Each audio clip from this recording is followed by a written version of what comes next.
He is not here, he is risen. Happy Easter indeed. As we mark Easter, we also are celebrating a special win for Kenya, and it is that we have a world champion, that is Kale Rovanpera, as the 2024 WRC Safari Rally winner. These details will be coming up as we proceed with Sunday Express.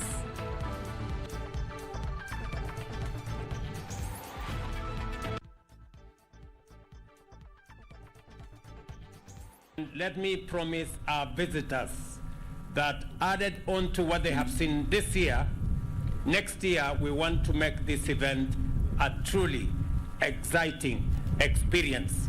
Curtains close on the 2024 WRC Safari Rally Kenya. World champion Kale Rovanpera tops the race.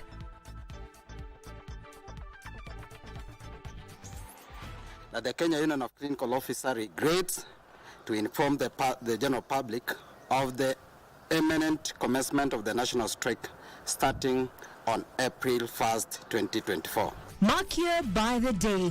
Crisis deepens in the public health sector as clinical officers announce a national strike effective midnight. And quelling ODM succession debate. Raila Odinga cautions party bigwigs against ethnic and regional balkanization.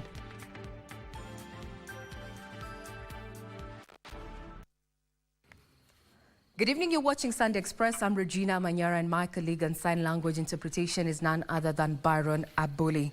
Now we start off with quite a successful run as we usher the new world champion Kale Rovanpera, the 2024 WRC Safari Rally champion. The Flying Fiend won his second WRC title, relegating Toyota Gazoo Racing teammate Takamoto Katutsa to second position, while Ford's Adrian Formax completed the podium dash.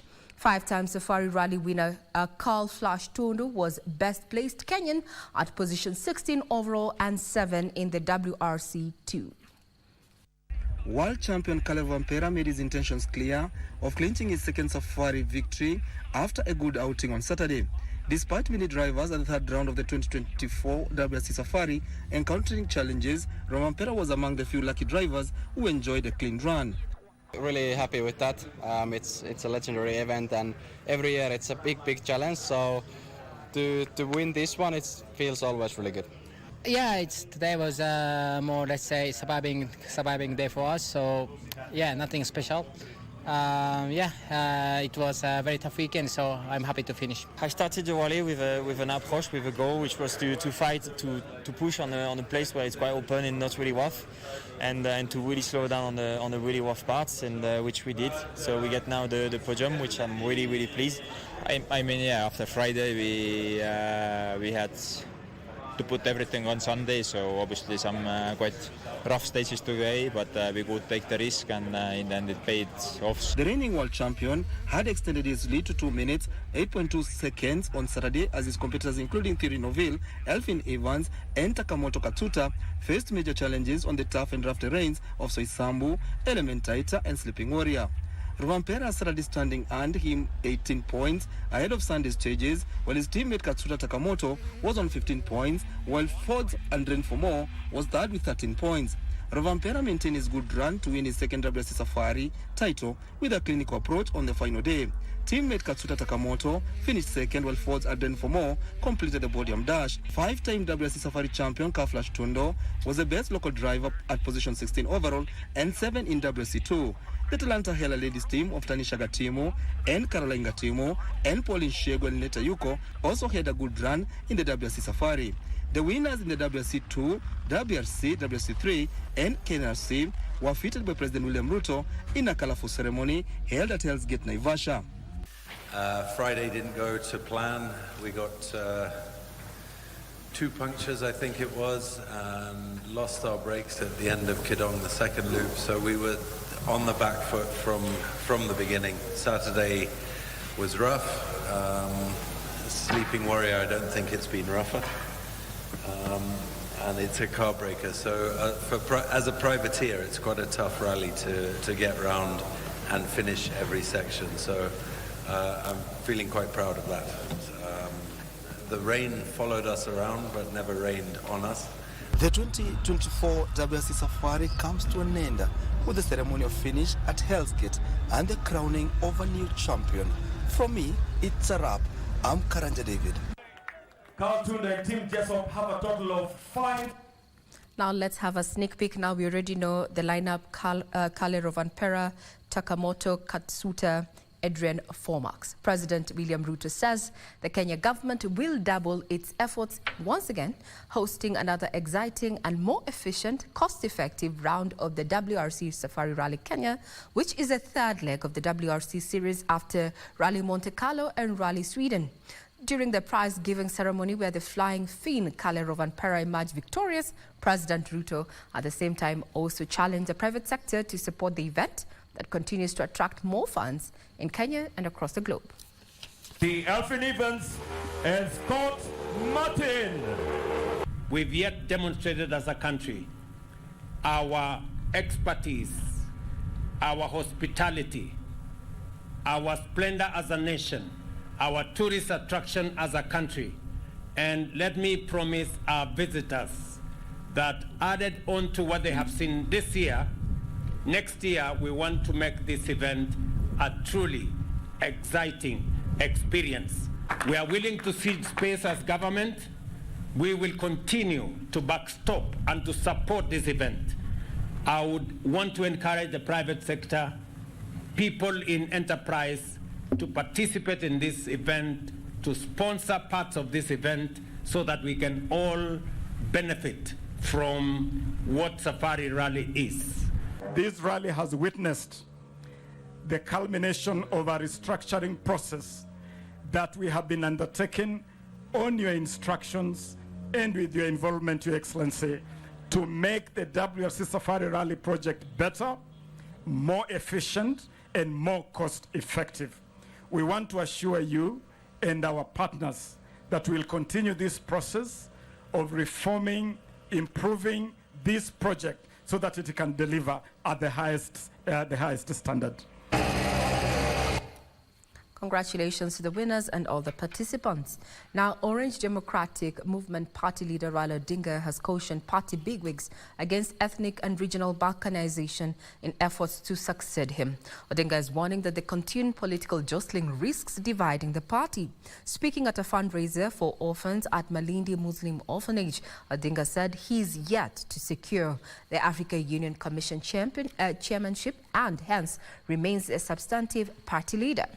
The warning comes after coastal leaders who had accompanied Odinga nudged him to back former Mombasa Governor Ali Hassan Joho as his successor. Former Kakamega Governor Wycliffe Oparanya is also eyeing ODM's party leader post. Kilifi Governor Gideon Mongaro, his Mombasa counterpart Abdul Swamad Sharif Nasir, Kilifi Senator Stuart Madzayo, Malindi Member of Parliament Amina Mnyanzi, among other leaders, also called for unity among ODM leaders ahead of the 2027 polls.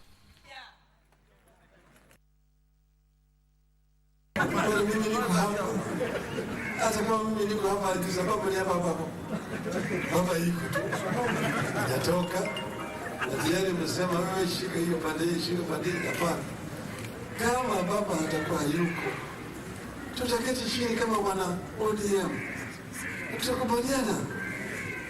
Je, ODM inahitaji Ali Hassan Joho? Chama ODM inahitaji Wycliffe Oparanya? Chama inahitaji wale wote ndani ya shindani yake. Inahitaji Gavana Mgaru, Abdul Swamad, Nyanyo, James Orengo, na watu wote. ODM inakuwa na nguvu kama watu wote wako ndani yake. Sisi tumesema ni Hassan Ali Joho, mwingine atasema mengine. Wewe ni baba wa demokrasia katika Kenya hii, utatuelekeza, tutafanya vile ambavyo itakavyofanyika, lakini muhimu zaidi tunawaambia watu wote, chama kitaendelea kuwa thabiti katika Kenya hii kwa sababu sisi ndio kinga na sisi ndio wale ambao kwamba ni ile last line of defense kwa hawa Kenya. Sisi kama wapani tumesema baba tutamuunga mkono former governor Mombasa Ali Hassan Joho wakipanda pale wakiongoza party. Na yako na wenzake, yako peke yake. Na sisi tumesema ushauri wako utakuwa muhimu sana kwa hii agenda. Kwa sasa ni agenda ya watu mashindano, agenda kubwa hasa ni kuweka the party ODM vibrant. To matter security, schools across Kenya are set to close for the April holiday. But for learners in banditry-prone areas of Baringa North, returning home seems an impossible feat, with entire villages deserted and parents unaccounted for. These students face a terrifying uncertainty. And as Timothy Kipnusu reports, the attacks have displaced an estimated 2,700 families and claimed 16 lives since the year began. With schools set to break for April holidays, learners in banditry-affected areas of Baringo County are a worried lot, as other learners in different parts of the country join their families for the holidays. For them, there is nowhere to call home. According to the principal of Kipcherere School, more than 200 learners want to remain at school. They have lost contact with their families who fled violence in areas like Liata, Kagir, Chemoi, and Ngaratuko. We are contemplating is a serious situation we have never experienced, especially when we know students are supposed to go home over holiday. Schools management have been urged to hold on to students from the affected areas and appeal to humanitarian agencies to consolidate displaced communities for better support. Ni vizuri kukuwa na program ya kuweka watu pamoja sehemu moja na tupatie mahema na tupatie msaada katika sehemu moja. Area leaders have in the meantime called for stronger measures to be put in place, even as they call on the president to issue executive orders to tackle banditry, which they say it is a national disgrace. Mbona Kindiki asitangaza hata yeye kwamba hamutawahi sikia bandit hapa? Siku ile utasikia bandit ni siku ile anazikwa, anawekwa kwa kaburi. We are recommending strongly that serious disarmament be done in this across the banditry area.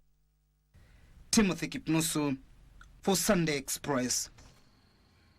Muslim faithfuls have been urged to embrace the spiritual significance of the last 10 days of Ramadan, which started Saturday night.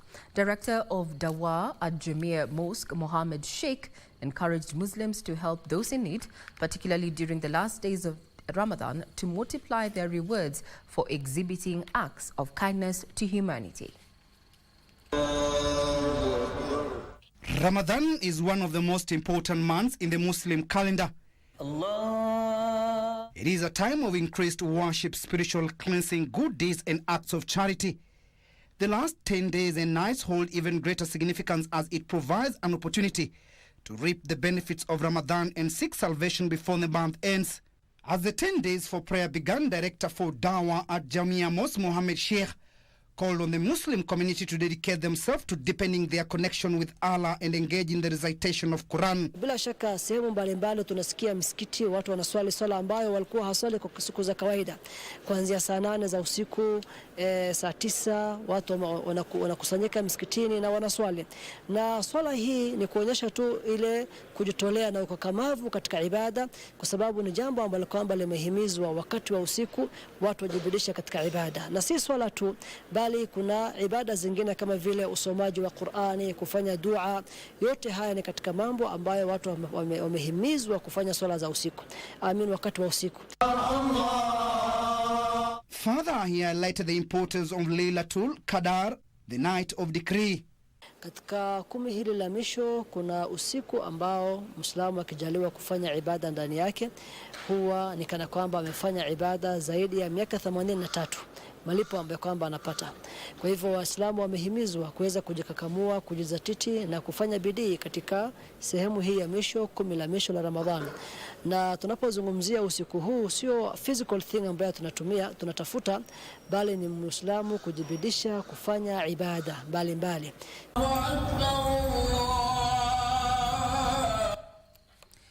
Wiper Party leader Kalonzo Musyoka and his DAPK counterpart Eugene Wamalwa now want the Agriculture and Livestock Development Cabinet Secretary Mithuka Linturi sacked over the fake fertilizers saga. Speaking in Diani during the last day of his Kwale County tour, Kalonzo called out the Cabinet Secretary to resign for what he claimed was duping farmers on fake fertilizer. Sentiments echoed by Eugene, who accused Kenya Kwanza administration of backtracking on its pre-election promises to Kenyans.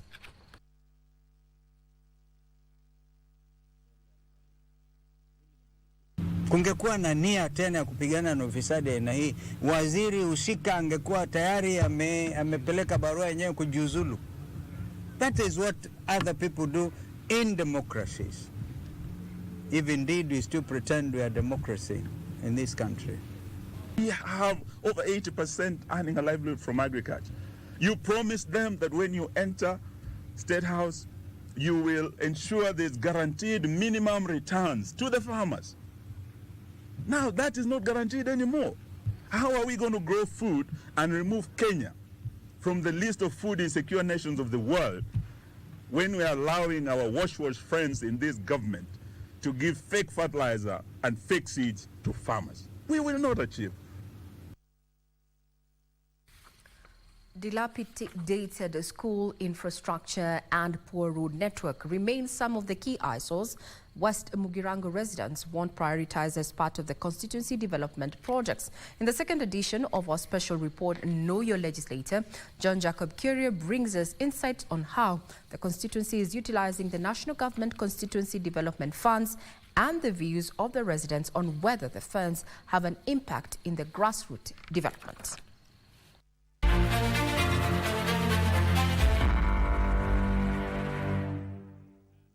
Our journey takes us to West Mugirango constituency in the heart of Nyamira County, which also doubles up as the county headquarters.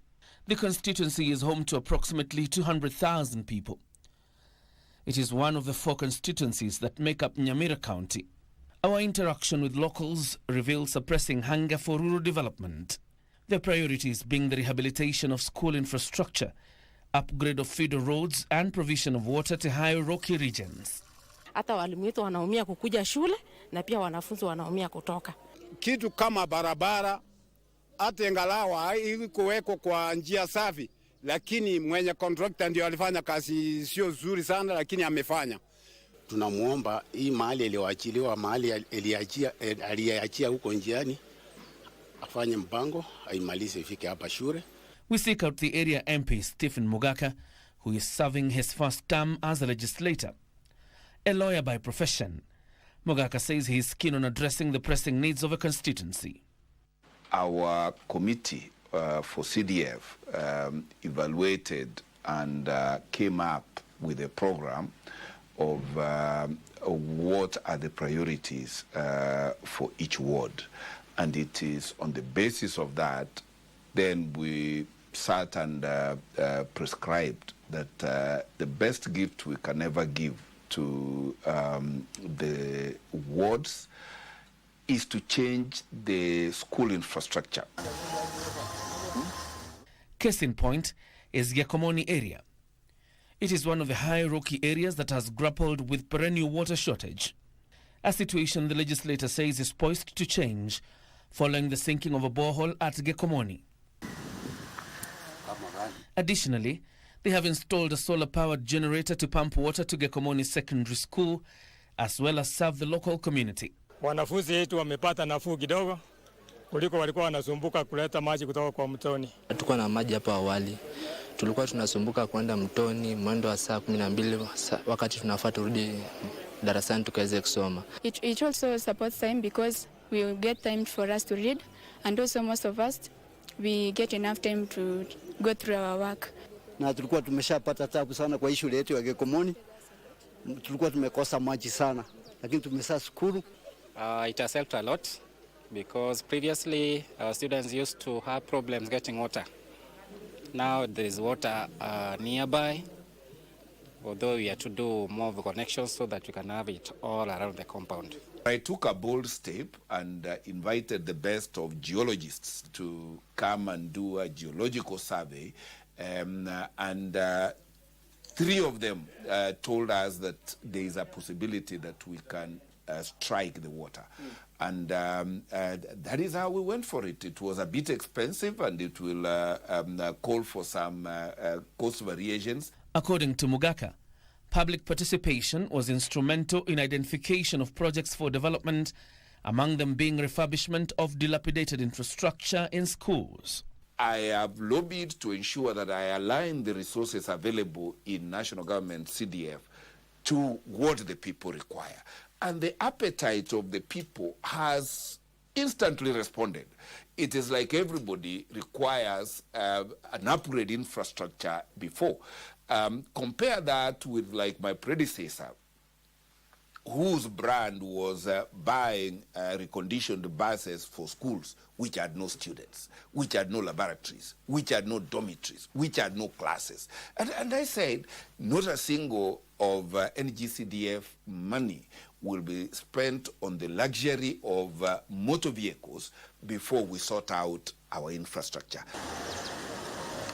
He says the NGCDF has been utilized for completion of a multipurpose hall at Senator Kebaso Secondary School, the construction of a fully equipped dormitory at Gesore Secondary School, the rehabilitation of school infrastructure at Kebirigo Boys High School, the construction of a dormitory at Nyakiore Secondary School, the completion of Bosamaro Secondary School Administration Block, and the construction of Nyaisa Secondary School Multipurpose Hall. Nashukuru kwa maana mmesimamia watoto wao kuwa hapa shule kulala kwa shule, walikuwa wanatoka nyumbani, lakini leo wanakuja wanalala. We are very proud of this dome. We are very proud of our honorable member of parliament, Honorable Mogaka. We are very grateful what he has done to us. Na imekaa muda mrefu kabla yeye ilikuwa imekwama, lakini kwa vile aliingia kwa kazi ya MP bungeni, amefanya kazi mzuri, hata kijiji watu wote wanafurahia kazi yake. The strategy of doing this renovation is such that we don't interfere with learning. When the schools close for holiday, that is when my contractors get to school, so that as the school opens, the work is done and our children walk into classes which they never left when they closed school. Our conversation with the residents would also reveal concerns over allocation of bursaries. So what is the legislators' modus operandi in allocating bursaries, and does this formula add up? That one, I think I will get a pass mark this time round because I failed in the first edition. In the first edition, I was so engraved in election petitions, so I was not hands-off. And therefore, majority of the deserving students missed out. I opened a complaints register in the CDF office so that all those who were skipped out in the first edition, I ensured that they are the first ones to be captured in this edition. The road network in the region is, however, nothing to write home about. A state of affairs the MP blames on perpetual neglect by successive administrations. This constituency deserves better, but sadly you will find tarmac roads in the neighboring constituencies, ongoing projects, but none for this particular constituency, and therefore the image of the county looks beaten. Something he hopes to change progressively. For a start, he says he has allocated 20% of a constituency's budget towards the rehabilitation of some of the roads in collaboration with the Kenya Rural Roads Authority. Although that is a county government function, so long as I'm a leader and hailing from that area, I really take responsibility. And that is why I push those authorities, those agencies charged with making roads to give us a better deal. To ensure security is beefed up, funds have also been set aside towards refurbishing the National Government Administration offices. John Jacob Curia, Channel 1.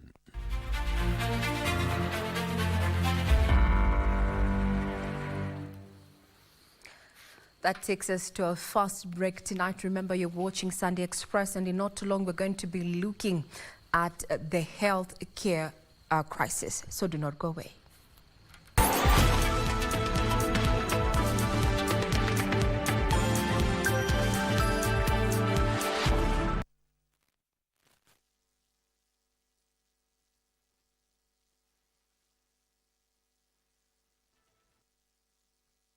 Hiya! ya kungoja kwenye star 570 hash. Kuna ploti na ni up to 1.1 million Kenyan shillings with a genuine title deed na inakungoja. Star 570 hash. Bukana zake.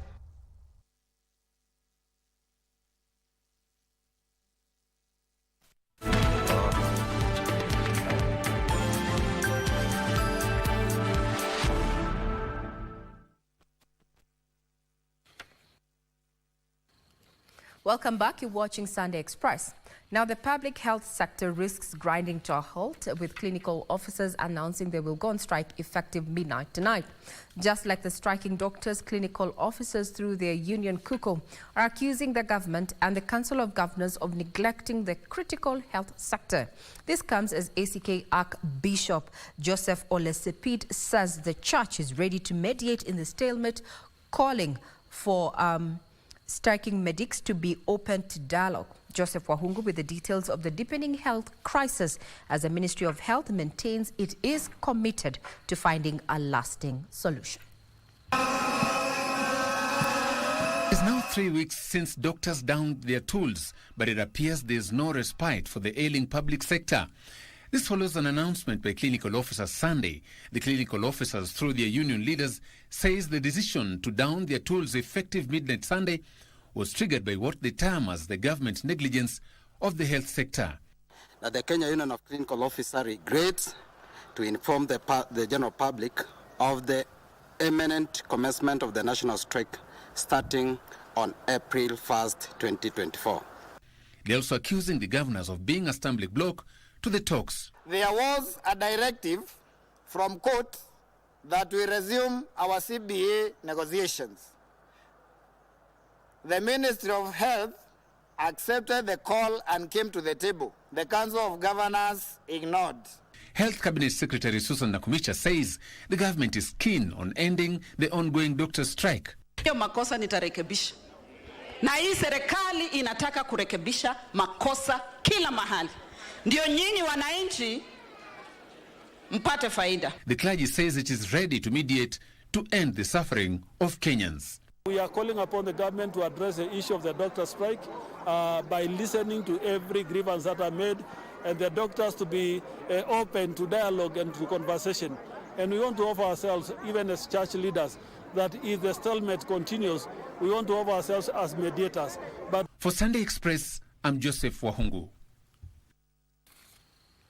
Now that sets the conversation tonight. We're looking at the healthcare crisis, and joining me in studio is none other than the chairman, national chairman, Kenya National Union of Medical Laboratory Officers and Medical Lab Technologist, Mr. Odipo Nicholas. Thank you very much for your time. Thank you.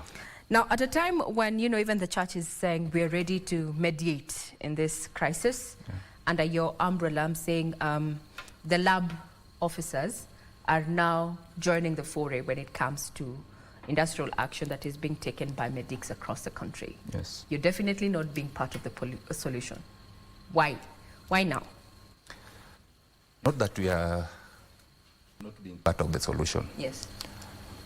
I think if you see a frog jumping in broad daylight, it means something is behind its back, its life. All these issues, there are accumulation of issues that we've been talking about with the government. Unfortunately, the government is turning her back on the healthcare workers. So we are left with no option but to go on the streets and fight for the rights of healthcare workers, and also to fight for the quality of healthcare services in the Republic of Kenya. So we are not exacerbating the crisis. It is the government that is exacerbating the crisis. The ball is on their end. They're the ones who are supposed to play the ball. Mm-hmm. Now, on a spot check on various public health facilities, since the medic strike actually began, services have actually ground to a halt. Now you're issuing a strike notice effective midnight tonight when it comes to lab officers. What does that mean? So it means you're not going to get tested, or what does that mean? I mean, no lab works going forward. Our strike is starting on Tuesday. Oh, Tuesday. The one that is starting tonight is for the clinicians. Okay. What this means is that all lab work is going to be paralyzed. All the testing, all the blood banks, all the research, they're going to be paralyzed. Yeah. So it is not only the simple lab tests that are being done in the hospital. It includes so much because our members are drawn from the institutions, the research institutions, the hospitals, and the training institutions. Yes. Now, Mr. Odipo, we know that doctors have a Hippocratic oath. Yeah. Preservation of life. Yes. Now we'd want to know guidelines, in your service, or rather delivery of service within the medical field. Do you have a guideline to that? We have a guideline, but it reaches a point whereby you cannot continue working the way things are. So share that guideline so that then we can pick it up from there. Okay, fine. We have guidelines that guide us in the services that we give. Yeah? And everyone else observes that guideline. Yeah? But we are health workers. We are employees. And employees, there are rights of an employee. It doesn't mean that if you have a guideline, then you sell out your rights that you are supposed to follow, yeah, and follow that guideline. As an employee, there are rights that are needed for an employee. If these rights are violated, then what does that mean? The morale of working goes down, yeah, in the workplace. It becomes difficult for you to provide the services because healthcare services are not just like any other services. These are critical and essential services that needs people who are in their right state of mind. Yeah? But now there's a situation whereby you are pressed to the wall. You are not in your right state of mind. What do? You have to protest and get for your rights. Let us look at some of the calls that have been made by various stakeholders, including government officials as well as private sector. Yeah. There have been calls to have medics, everyone within the medical sector, in the event of loss or life-changing, complications during this time that, you're under industrial action, that they bear the brunt of it. That it can be actually criminalized because it's denial of service. What's your take from those people who are saying such? You see, Regina, the provision of healthcare services is in the Constitution. It is a right. Who is supposed to provide that right? It is the government. How does the government provide the services? Through employing healthcare workers and providing the necessities that are required in provision of healthcare services. So, if there's someone who is supposed to take the responsibility in case there's loss of life, there's suffering of patients out there, it is the government. Because they're the ones that have been given the power by the Constitution to provide healthcare services to the citizens. So then the employees are not ready to carry the brunt of the ripple effect. You say it's government that should... We work. Mm-hmm. We work. And then the government is supposed to be responsible for our well-being at the workplace. So if they neglect the well-being of the employees, what do? Even a vehicle, a car, if you have a car, you must take that car to service. If you don't service that car, it will not provide you with the services that you need. Yeah? So the people responsible for any loss of life, it is the government. Mm-hmm. Not healthcare workers. Healthcare workers are innocent in this situation. Okay. They're innocent. We say we are innocent until proven otherwise. Now, there have also been calls to have a change in leadership when it comes to matters of who is heading the health docket. There have been calls left, right, and center. Do you think that that would be the right direction to take, or what recommendations would you have therein when it comes to how we are handling this health crisis? Now, when you are given a job, this performance contract that you sign, which means that the work that you'll be given, you have to do it to the best of your knowledge. As currently, the CS Health hasn't done that work properly. In your opinion?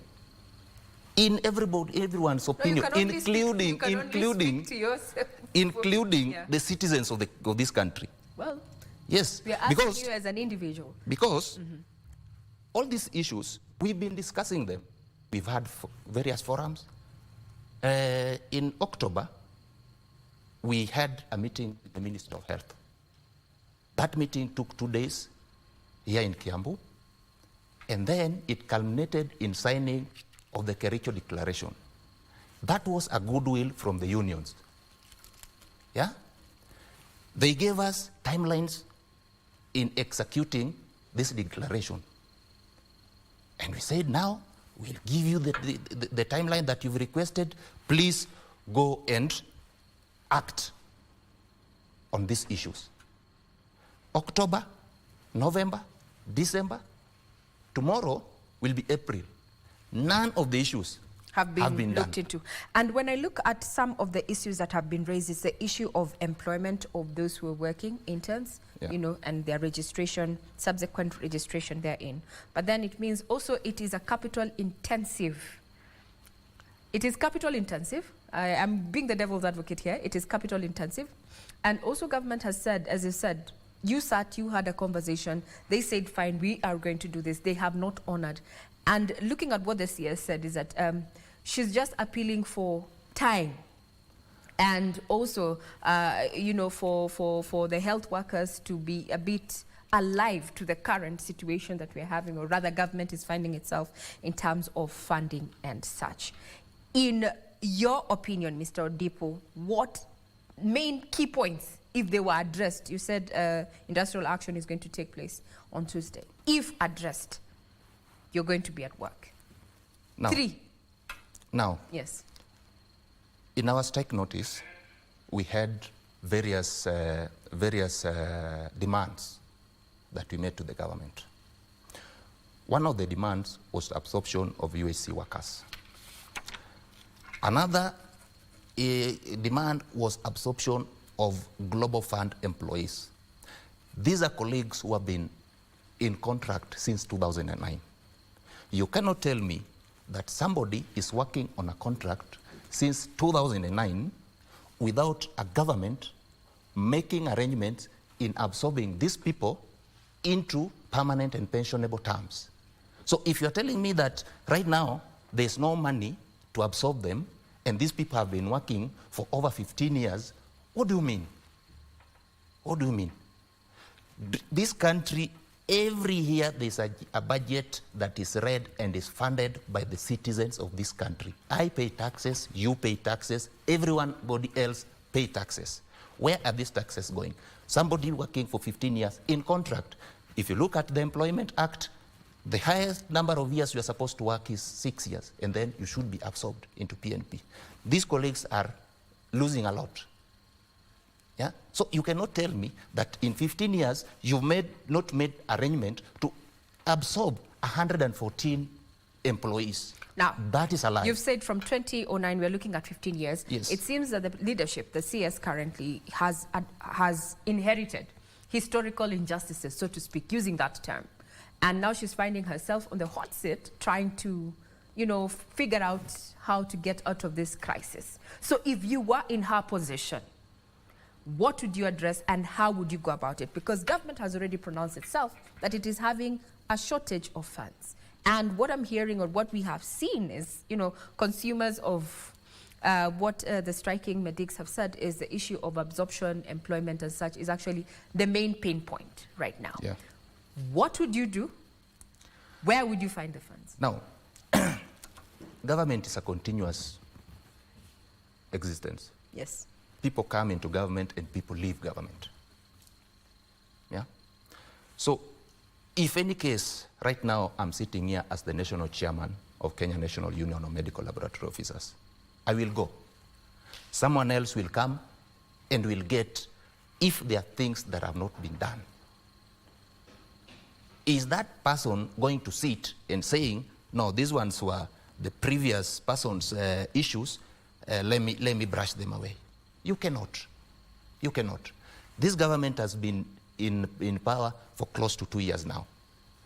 If they got this mess, from day one, they were supposed to have started working on ways of solving this mess. But here we are, people pretending to be working and not working. So are you ready as lab officers to sit at the negotiation table? We are very much ready. If you look at our strike notice, the last line, we told them the union is ready for negotiations that will be aimed at resolving all the grievances that we've raised. They have not called us. We gave them 7 days. They have not. So what do? It means they don't want to sit down with us. We shall proceed on strike because that is the language that they hear.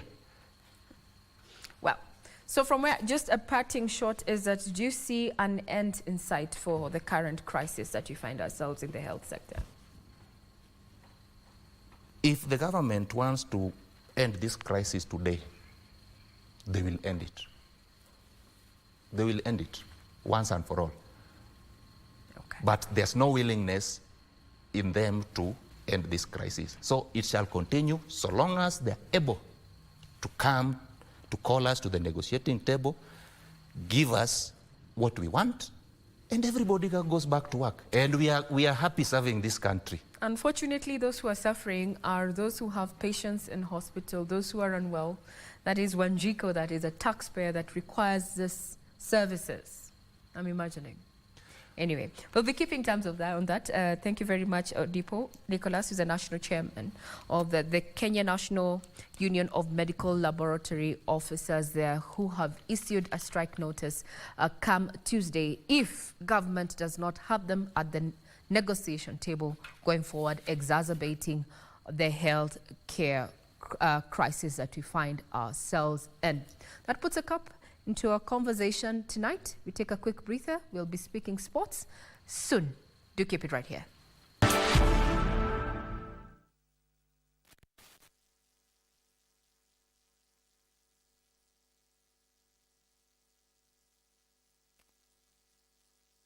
Kenya Broadcasting Corporation is Kenya's most trusted news and entertainment brand. Grow your business, acquire more clients, and reach new, diverse audiences by advertising with us. We connect brands to audiences that matter, driving results for brands and enhancing your current marketing strategies. We have packages for all needs, and no product is too small for us. Contact us today and capitalize on our combined power of radio, TV, and digital platforms. KBC, connecting Kenyans. Shamba ni mbili, yako ni gani? Kwenye star 570 hash. Every 100 shillings unayotumia kwa Lucky Game inakupa 1 entry point ya kuingia kwenye drum ya draw, ambayo inakupa fursa ya kujishindia moja kati ya shamba hizi mbili. Mwisho wa April namtangaza mshindi wa shamba hili la 1.1 million Kenyan shillings na unapata title deed yako safi. Na mwisho wa Mei namtangaza mshindi wa shamba hili la 1.1 million Kenyan shillings, lori za mawe na mchanga. Ploti ndizo hizi. Dial star 570 hash. Title deed ndio hii. Fuka na shake. In the beginning was the Word, and the Word was with God, and the Word was God. In him was life, and that life was the light of all mankind. The light shines in the darkness, and the darkness has not overcome it.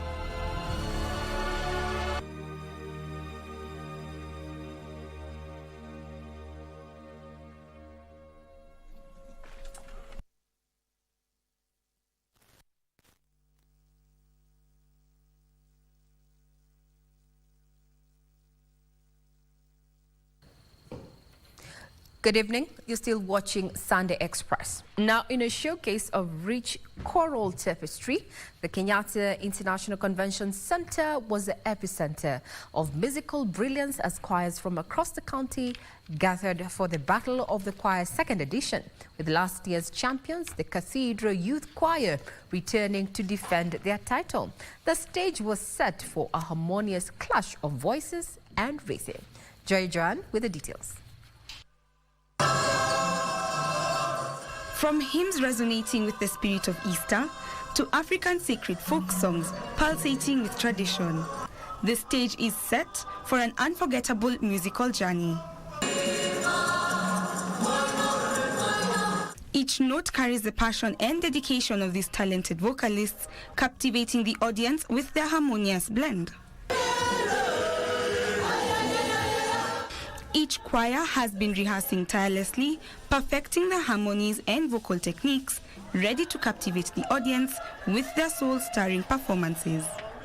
For 3 months we've been rehearsing, a very vigorous one, to come up with the kind of art that we are all seeing today. So I wish my governor could also, emulate what His Excellency Sakaja is doing.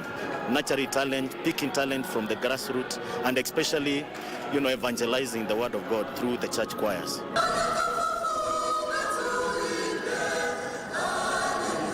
The winning choir will not only be crowned the city's best, but will also walk away with a generous cash prize, adding an extra layer of excitement to the competition.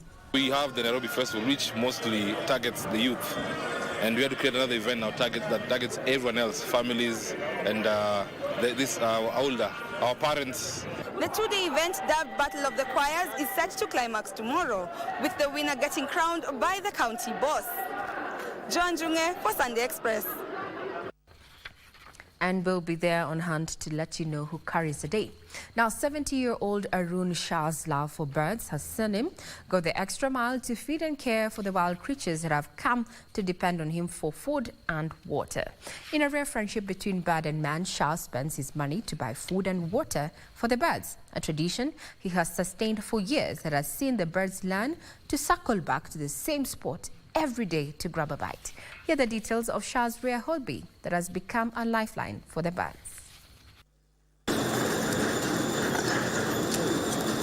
Early morning at a parking lot outside one of the malls in Kenya's capital, Nairobi.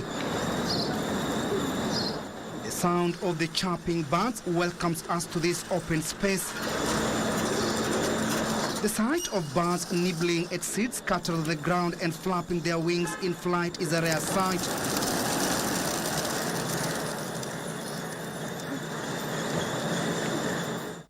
This appears to be a feeding ground for these wild creatures. So what is the story behind this activity? It's just humanity. Just out of my heart, I like it. Akiingia hapa, once anaingia pale, wale wa ndege wanamjua, wanateremka wote, wanakuja kumlaki. Meet 70-year-old Harun Shah, nicknamed Mkenya. He is the man behind the bird activity. His background in the tourism sector, selling artifacts and souvenirs, will see him develop a love for the birds. Just love them, and then I feed them birds. The good thing about these birds is when you see them, even if the grains are there, they will not eat. If they are full, they will not eat. They'll only eat when they want to eat. His fascination will turn into a lifetime hobby as he feeds the creatures. Every week he drives to Ngara in Nairobi to purchase at least 60 kilograms of grain for the birds that will push them for 1 week.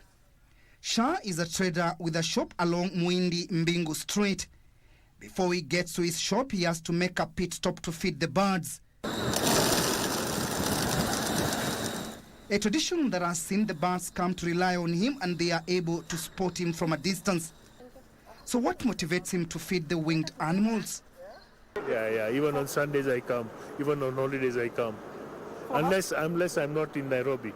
Unless I'm out of town, I don't come. But otherwise I come every day. Hii wanyama haina mwenyewe, ni ya msituni, naweza sema ni ya msituni, sababu hakuna mtu ambaye anazishughulikia isipokuwa ule mtu ambaye amejitolea na roho yake. His grain supplier, Maureen Odhiambo in Ngara, had this to say about her long-term customer and bird lover. Mkenya ni my customer. Ananunua kila wiki, ananunua kilo 60. Ananunua mtama, mawele, kila wiki. According to Shah, there are approximately 400 birds that land in the parking lot every day to eat the grain. When he steps into the parking lot, it appears to be the queue for the birds to descend for their daily meal. They should not kill wildlife. Why? Because they are innocent people. Just like us, we human beings, we are innocent. They are also innocent. Why kill them? They've got also life. Ni vigumu sana kupata mtu kama huyo, lakini kwa sababu ya roho ile ambao watu wako nao wengine, roho ya utu, ndio inafanya huyu mzee anajichukua, anaenda anachukua mzigo yake, anachukua, anasahau hata chakula chake cha tumbo, anachukua chakula analetea wanyama wanakula. This is a tradition he has held for the last 5 years and has budgeted for to ensure the birds have food in the wake of the changing environment and scarcity of food due to climate change and rapid development. No, I only know this place. Okay. Yeah. But if Mightville is there, are you? Yeah. If there's anything else here, I can do it. Additionally, he is calling on Kenyans to support wildlife and protect the country's flora and fauna for the sake of future generations.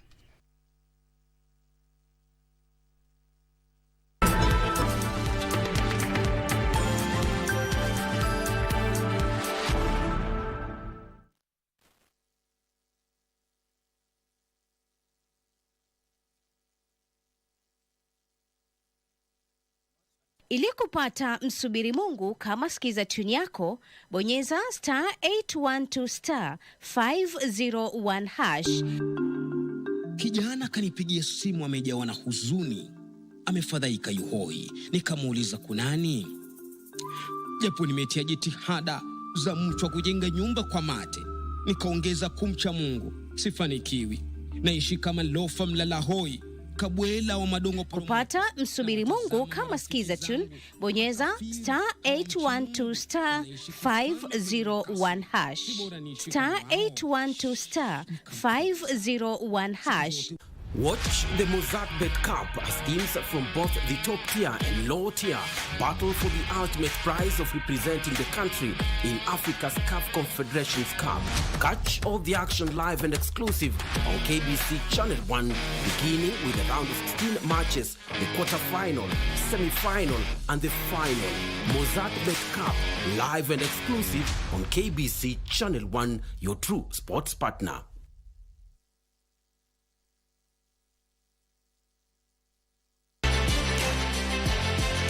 Sports News is brought to you by Mozartbet.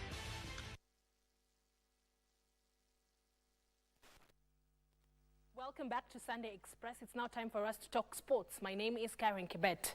Now, the 2024 WRC Safari Rally, the third leg of the WRC series, ended this evening after a dramatic 3 days of action at the Hell's Gate National Park in Naivasha. It has been a record-breaking competition for both individuals and team success, as rally enthusiasts were treated to an unforgettable experience. Our team that was on the ground for the 5 days gives us an in-depth of how the event unfolded in Naivasha. Anticipated event of the year, the 2024 WRC Safari Rally is here with us, and for the past 5 days running, Naivasha has been a beehive of activities, with fans being treated to an unforgettable experience. Here are the moments.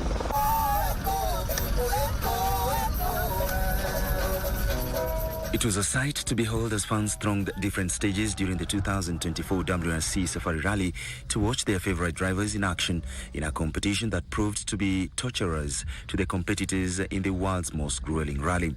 They were undeterred by the day's proceedings as they interacted with each other, danced to their favorite tunes while cheering on their teams in a display of pomp and color.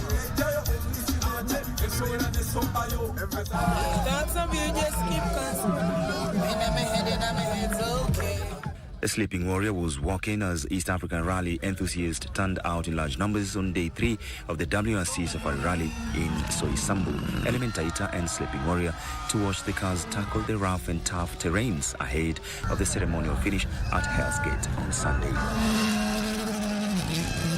It's Easter holiday and want to make it real. I love Safari Rally since I was in primary. So today, even last year, I was here. I like just experiencing the thing. WRC also markets Kenya worldwide. So mimi nimetoka Nai, alafu nilijua vibe iko huku. So nikajua lazima nifike huku. Kufika huku ikuwa rahisi hata kidogo. But sasa nikasema hata nikiwa nimebeba mfangu mzima, nyumba mzima, lazima nifike ile. Tumekuja leo kwa fun na pia kushangilia washindi wetu kama Kaltulu ni mmoja wetu. It's a Kenyan flag, so we are here to raise the flag higher than before. Nashukuru Mungu, WRC imeleta watu hapa, exposure mzuri. Unajua hii Easter weekend ni mzuri. Wanafunzi wametoka shuleni na kuja nao wanaangalia jinsi ambavyo michezo hii inavyofanyika. Very nice, so thrilling, so exciting, wonderful. It's just awesome. Like kabisa, the cars are really nice. Alafu, it's just a lot of thrill.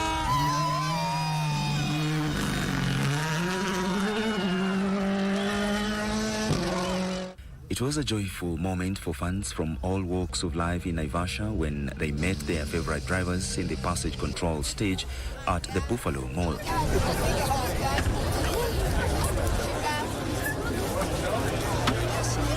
Literally here it's about having fun, relaxing from the many things that we do out there.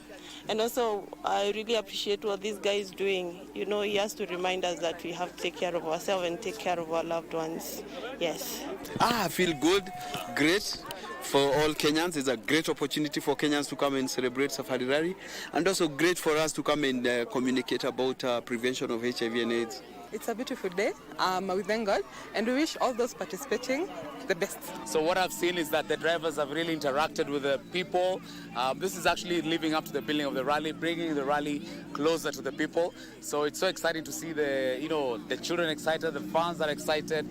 People have traveled from far and wide to just come and watch their favorite rally drivers. And I think this passage control just provides that opportunity. The stage had been set aside specifically for drivers to meet their fans in an autograph signing session every morning and evening.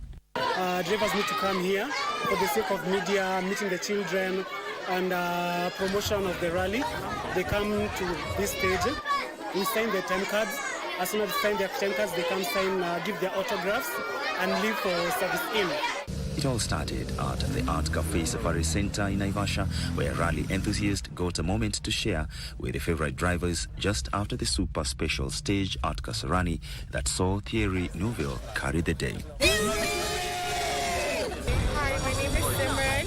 I'm feeling really excited to be here.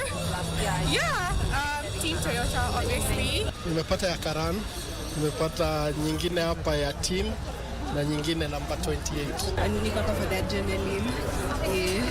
Na yupi ambaye unampigia upato labda kushinda? Mwenye atashinda. Mwenye atashinda.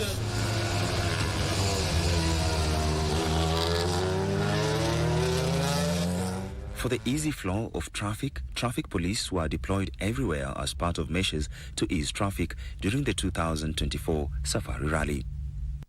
Traffic imekuwa sawa, kuna jamu ukilinganisha na first time, second time. So barabara iko sawa, kila kitu ina flow vizuri. Wenye wamejipanga raundi hii naona wamejipanga vizuri. Iendelee vivyo hivyo. Majina yangu ni Samuel Mungai. Nimetoka hapa Kayole naelekea town Naivasha. Hii WRC na traffic unaiona? Hao wametuletea jam tu. Lakini ni sawa tu, lakini hii jamu inatuaffect sana. Tu sasa hatutaweza kufanya kazi. Inachukua muda gani kutoka kwenye umetoka mpaka hapa? 30 minutes kutoka tu hapa Kayole. Inachukua muda gani? Kawaida unachukua muda gani? Hapo ni 5 minutes. Traffic imekuwa but this time wameweza kuicontrol, haijasumbua kama last time. Vinyo unaona ina move freely, mambo iko shwari. Mi jani affect. Kibiashara pia iko sawa. This time iko fiti. And owing to the rate at which the youth engage in risky behaviors and taking advantage of events like this, over 1,000 people were screened and tested for STIs during the WRC Safari Rally medical camp dubbed Wheels and Wellness in Naivasha. The initiative was a partnership between the Ministry of Health, National Syndemic Diseases Control Council and Talanta Hela, aimed at reaching 10,000 people at the end of the 2024 WRC Safari Rally. Our role here is to provide medical services, and the reason we are here is because we know that in this country diseases such as HIV and sexually transmitted diseases are affecting young people who are also coming here to this Safari Rally.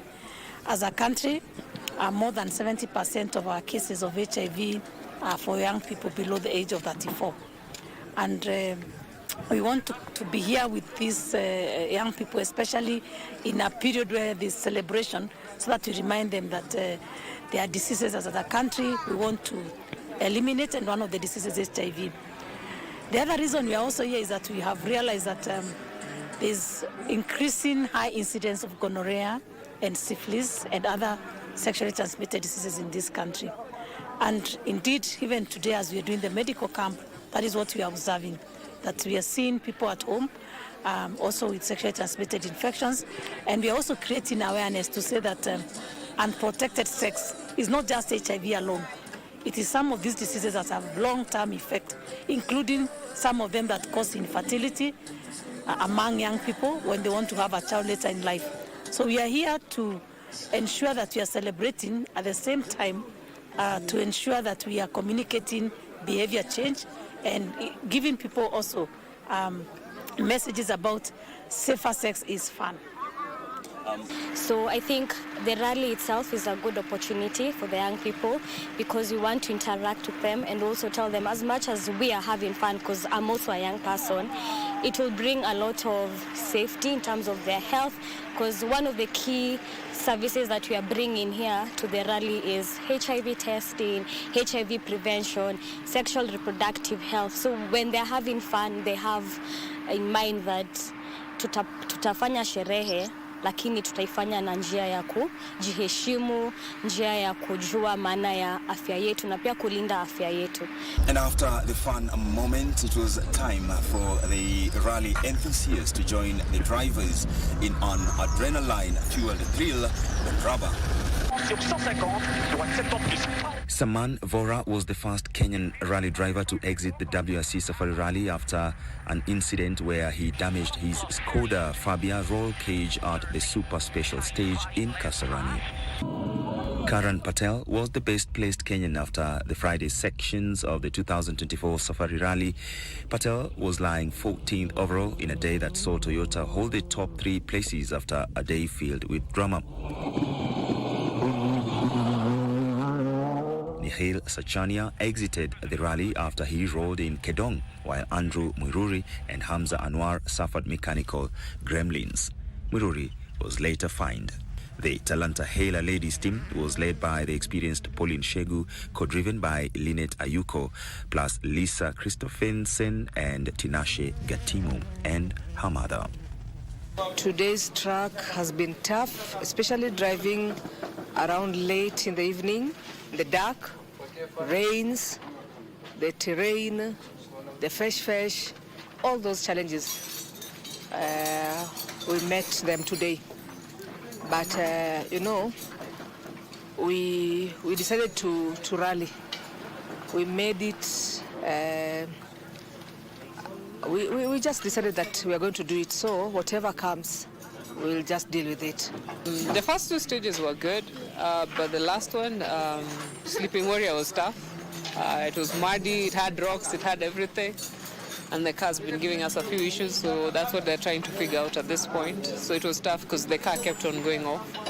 But we're trying to see if we can fix it so that we're able to do tomorrow's stages. The experience was good, we had so much fun, and we are glad we brought the car back home. The muddy and slippery stages, we took them as they were. We tried to really save the car. The ones that we were able to flat out, we did. What we were supposed to be cautious, we did. So we did what needed to be done. The day went well. We reached Sleeping Warrior. It was a mix of dry and wet. So we finished the stage. Then as we were in transport, I had something, and turns out it was the tire.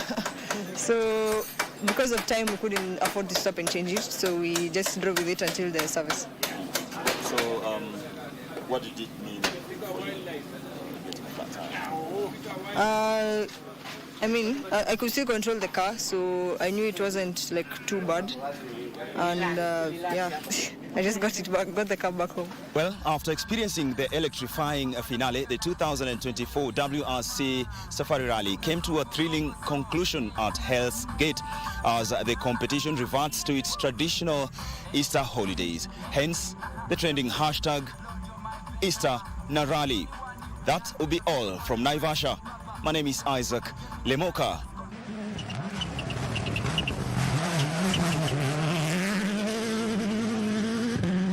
Well, the Safari Rally is not just about the brutal machines that we see going through the special stages, but there's a softer side to it and also the economic side to it, and that's the story that I want to bring to you.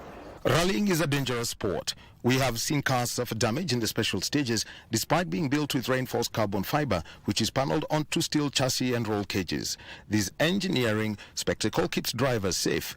Aware of this phenomenon, Toyota Gazoo Racing visited Nairobi's Langata Road Primary School and hosted Naivasha's Milimani Primary School to spread the road safety gospel. Every human life is very important, and we know the value of the human life. So we want that, like the kids, for instance, can have a safe travel from the school to home, and from home to school. And that's why we've been setting these reflecting wristbands that for the visibility, that the drivers can pay attention when they see somebody on the side of the road. This reflection wristband thing we have also done in Finland because it's a dark country. So it's just all about for the safety. We want to have that we can have a safe traveling everybody, but especially the kids. Apps JML. Ahead of the rally, competitors had a chance to sample Kenya's magical scenes. They visited the Masai Mara Game Reserve before the adventure in the car-breaking special stages. And then this morning we went in the balloon, took a bit of altitude.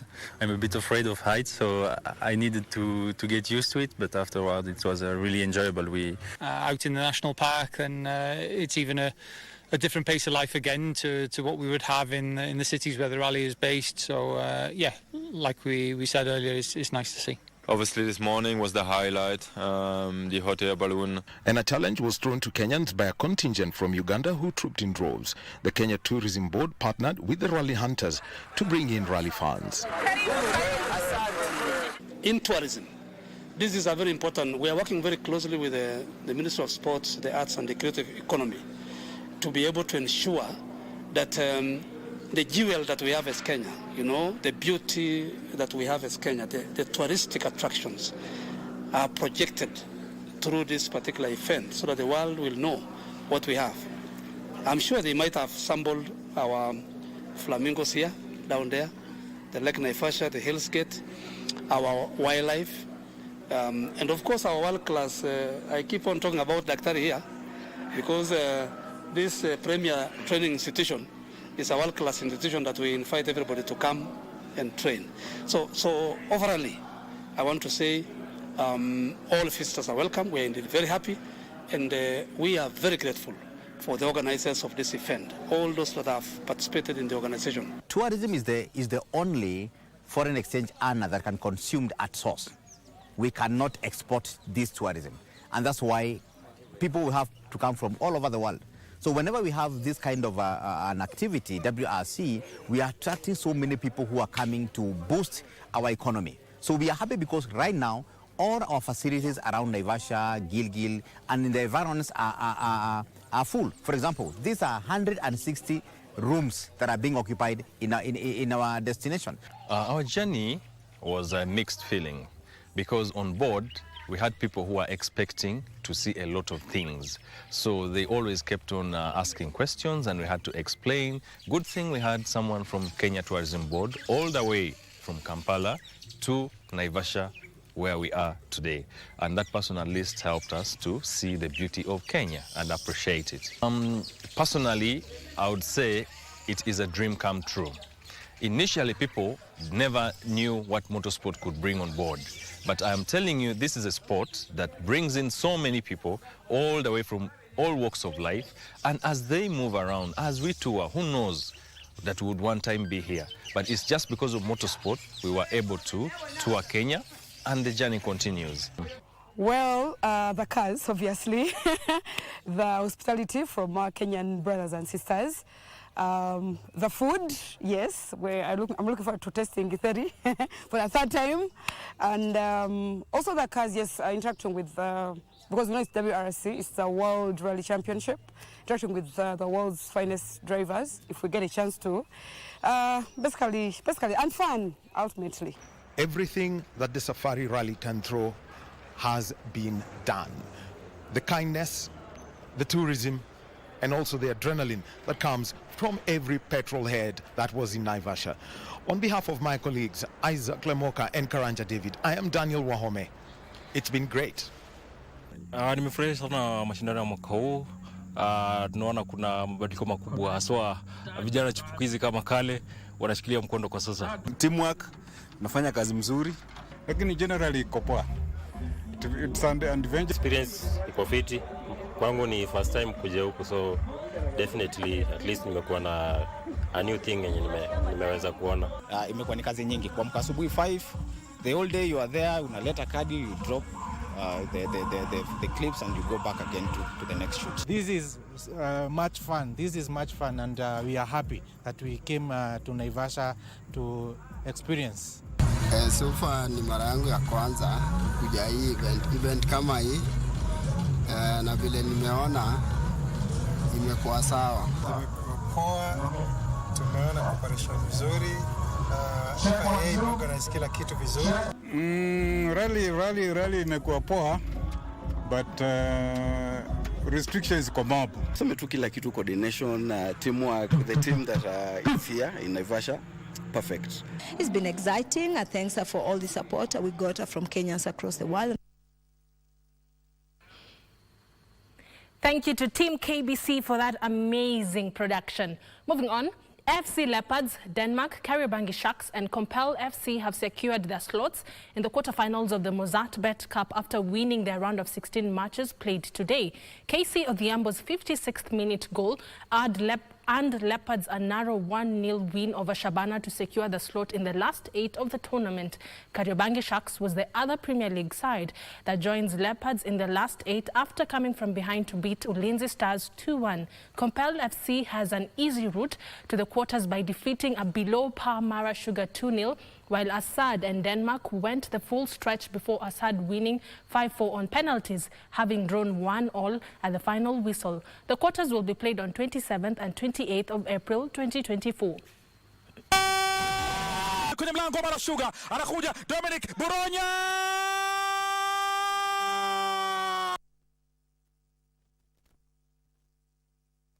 Stories we had for you tonight. My name is Karen Kibet. Happy Easter holidays. Good night. I hand you back to my colleague Regina Manyara.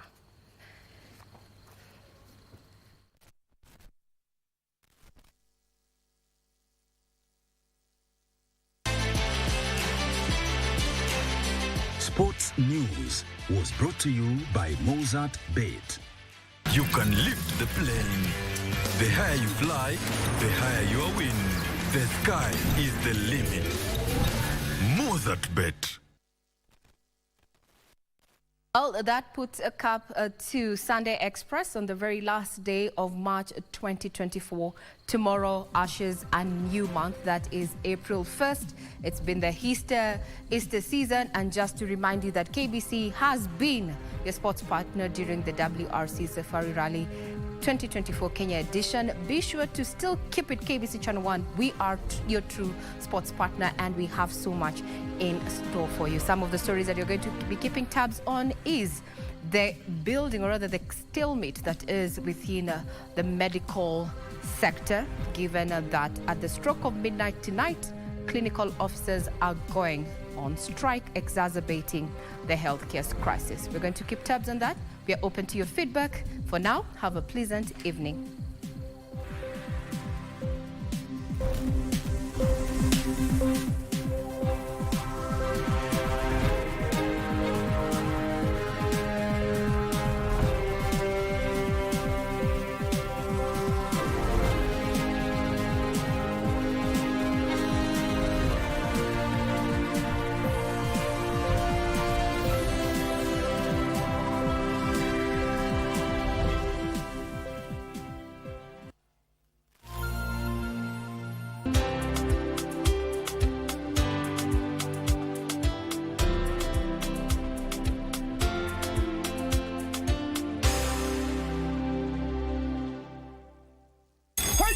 Jinsi ya kungoja kwenye *570# kuna ploti na ni up to 1